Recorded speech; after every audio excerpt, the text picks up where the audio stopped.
ಕುಮಾರ, ಇದೇನಿದು? ನಿನ್ನ ದೇಹವೆಲ್ಲವೂ ರಕ್ತಮಯವಾಗಿರುವುದಲ್ಲ, ಕಾರಣವೇನು? ಅಮ್ಮ, ಇದೀಗ ತಾನೇ ದೇವರಾಜನು ನನ್ನ ವಜ್ರ ಕವಚವನ್ನು ದಾನವಾಗಿ ಪಡೆದನು ತಾಯಿ. ಸಕಲರಿಗೂ ಸೌಭಾಗ್ಯವನ್ನು ಕರುಣಿಸುವ ಆ ದೇವೇಂದ್ರನು ನಿನ್ನನ್ನು ಕವಚದಾನ ಬೇಡ. ಹೌದು ತಾಯಿ. ಕುಮಾರ, ನಿನ್ನಂತಹ ಪುತ್ರನನ್ನು ಪಡೆದ ನಾವೇ ಧನ್ಯರು, ನಾವೇ ಧನ್ಯರು. ಹೌದು, ನಿಮ್ಮ ತಂದೆಯವರಿಂದ ಜನ್ಮದ ವೃತ್ತಾಂತವನ್ನು ತಿಳಿದುಕೊಂಡಿದೆ. ಇದು ನಿಜವೇ ಕುಮಾರ? ಹೌದು ತಾಯಿ. ಅಮ್ಮ,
ಒಂದು ಕಡೆ ಹುಟ್ಟಿದ ಕೂಡಲೇ ಮರುಕವಿಲ್ಲದೆ ಗಂಗಾ ನದಿಗೆ ಬಿಸಾಡಿದ ಆ ನನ್ನ ತಾಯಿ, ಮತ್ತೊಂದು ಕಡೆ ನನ್ನನ್ನು ಅತಿ ಪ್ರೀತಿಯಿಂದ ಸಾಕಿ ಸಲಹಿದ ಈ ತಾಯಿ.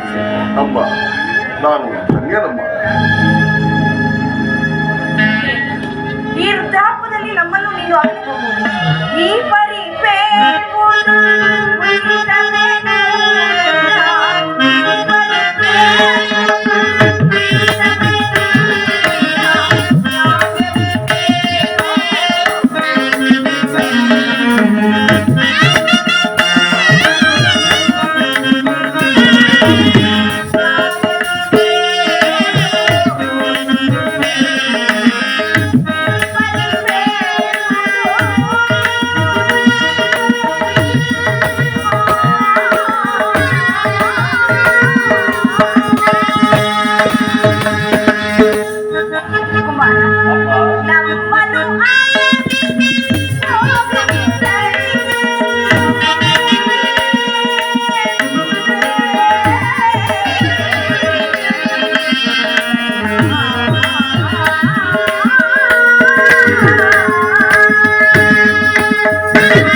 ಕ್ಷಮಿಸುತ್ತಾಯಿ. ವಿದ್ಯೆಯಿಂದಲ್ಲದೆ ಮನುಷ್ಯನಿಗೆ ಕೀರ್ತಿಯು ಶ್ರೇಯಸ್ಸು ಎಂದಿಗೂ ಲಭಿಸುತ್ತದೆ. ಆದ್ದರಿಂದ ನಾನು ಆ ಚಾಪ ವಿದ್ಯೆಯನ್ನು ಕಲಿತು ಬರಲು ನನಗೆ ಆಶೀರ್ವದಿಸುತ್ತಾಯಿ. ಎಂದು ಹೇಳುತ್ತೇನೆ. ಆದರೂ ನಿನ್ನ ಮೇಲಿನ ಪ್ರೀತಿಯಾದ ಕೆಲವು ವಿಧೋಕ್ತಿಗಳನ್ನು ಹೇಳುತ್ತೇನೆ ಕೇಳಿ. ನೀನು ಎಲ್ಲಿಯೇ ಇರು, ಯಾವ ಸ್ಥಳದಲ್ಲಿಯೇ ಇರು, ಯಾವಂತನಾಗಿ, ಗುಣವಂತನಾಗಿ, ಕೀರ್ತಿವಂತನಾಗಿ ಆನ ಶೂರ